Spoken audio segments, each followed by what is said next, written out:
امریکی فوج نے بحیرہ احمر میں جہازوں پر حملے کے بعد ایک اور کارروائی کرتے ہوئے یمن میں حوثیوں کے 4 جہاز شکن بیلسٹک میزائلوں کو نشانہ بنانے کا دعویٰ کیا ہے۔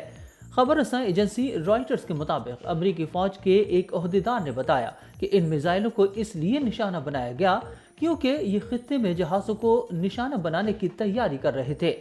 امریکہ نے یہ کارروائی ایک ایسے موقع پر کی ہے جب ایک دن قبل ہی حوثی افواج نے امریکہ کے جبرالٹر ایگل نامی جہاز کو بیلسٹک میزائل سے نشانہ بنایا تھا۔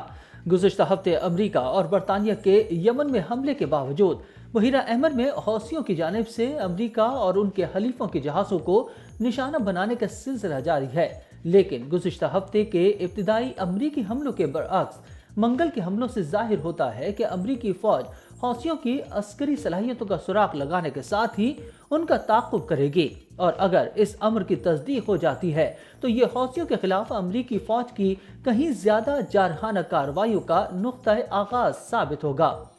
امریکی فوج کے سینٹرل کمانڈ نے پیر کو 11 جنوری کو کیے گئے ایک آپریشن میں ایران کے تیار کردہ جدید بیلسٹک اور کروز میزائل کو قبضہ لینے کا دعویٰ کیا ہے، جو 4 سال بعد اس طرح کا پہلا واقعہ ہے۔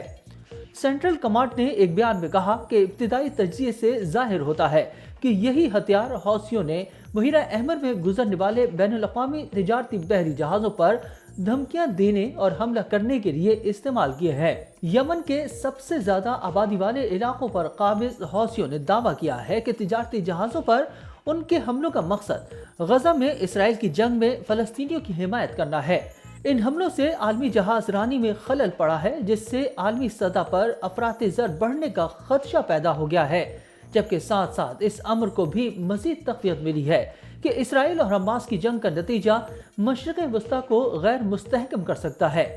ایک سیکیورٹی کمپنی نے منگل کے روز بتایا کہ مالٹا کے جھنڈے کے حامل یونانی جہاز کو اس وقت میزائل سے نشانہ بنایا گیا جب وہ بحیرہ احمر میں یمن بندرگاہ سلیم سے 76 نوٹیکل میل شمال مغرب میں شمال کی طرف جا رہا تھا۔ حوثی فوج کے ترجمان یحییٰ ساریہ نے ایک بیان میں کہا کہ ہم نے اسرائیل کی جانب سے جانے والے بحری جہاز کو بحری میزائلوں سے براہ راست نشانہ بنایا۔ ایک سیکیورٹی فرم اور یونانی وزارت جہاز رانی کے 2 ذرائع نے بتایا کہ جہاز کو حملے میں تھوڑا نقصان پہنچا، لیکن اس میں کوئی جانی نقصان نہیں ہوا۔